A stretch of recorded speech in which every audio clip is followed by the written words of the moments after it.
leading Philippines presidential contender, gang rape victim, so beautiful, he wishes he had been first. That's the kind of dark, cruel joke most people would embarrass to tell, or even hear, in the privacy of their own homes, yet it's one that Duterte, a front-running candidate for president of the Philippines, said publicly. A YouTube video showing the mayor making these statements recently surfaced and is causing an uproar even a country accustomed to some raunchy politics. While the commentators have started referring to him as another Donald Trump, this guy makes Mr. Trump look like Mr. Rogers. Among the previous nicknames for Duterte are the Punisher and Duterte Harry, after the Clint Eastwood character Dirty Harry. The video was shot during a campaign rally in Quezon City, Philippines. On April 12, CNN Philippines reported, he's referring to an incident that took place during his first term as mayor in August 1989 at the Davao City jail. Inmates of the jail overpowered their guards and grabbed their weapons, taking 15 people, including 36-year-old Australian lay minister Jacqueline Hamill, hostage in 1989. Hamill told Rev. Fred Castillo, another hostage who would later escape, that she had been raped by her captors. They also slashed her throat, as troops stormed the prison, killing 15 captors in a hail of gunfire. Hamill was shot in the neck and died. I looked at her face, son of a b. She looks like a beautiful American actress. What a waste, the presidential candidate said, before making the aforementioned remarks about how he should have been first. In a Facebook post on Monday, the Australian Embassy in the Philippines wrote, "Rape and murder should never be joked about or trivialized. Violence against women and girls is unacceptable anytime, anywhere." They're not the only ones with strong words for Duterte. In response, one of the Philippines' opposing presidential candidates in the May 9th election, Manuel Mar Roxas II, said, "Anyone who laughs at the ultimate assault on the dignity of women should not be allowed to wield power." CNN Philippines reported. Another candidate, Sen. Grace Poe, said, "It is distasteful and unacceptable, and reflects his disrespect for women. No one, whoever she is and whatever her looks may be, deserves to be raped and abused.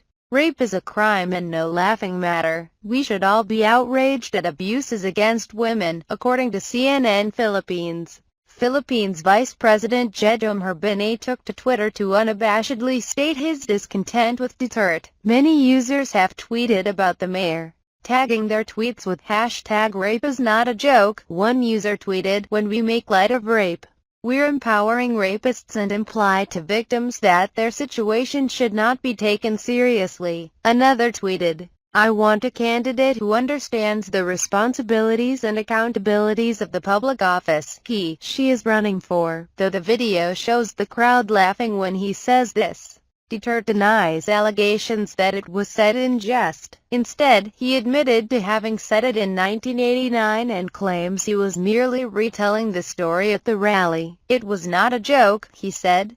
According to the Sydney Morning Herald, "I said it in a narrative. I was not smiling. Quote, I said it in the heat of anger." Duterte said, "I'm sorry in general. I'm sorry to the Filipino people. It's my style. It's my mouth. I said it in anger. Listen to the story behind it." Quote, he once made a tourist swallow a cigarette butt for refusing to follow the city's smoking ban, Rappler reported.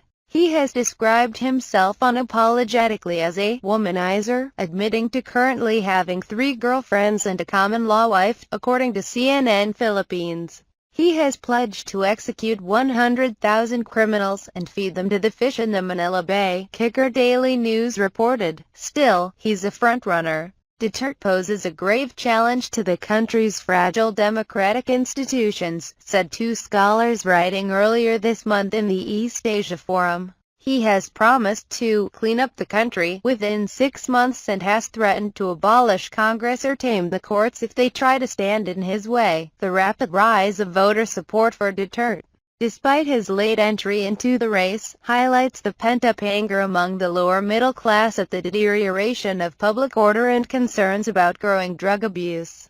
Duterte's neo-authoritarian style, alongside anti-imperial Manila sentiments, has fueled his popularity, particularly in his birthplace of southern Mindanao. Duterte does not deny his poor human rights record. Instead, he brags about extrajudicial killings that he claims were necessary to pacify Davao, they wrote.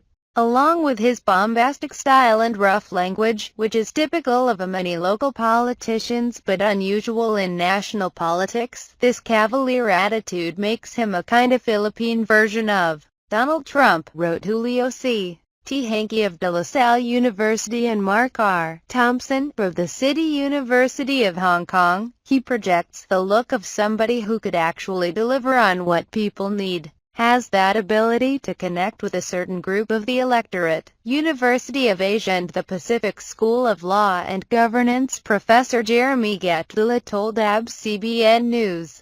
Whether that will be enough to elect him on May 9 remains uncertain, but his joke has stirred the ire of many Twitter users.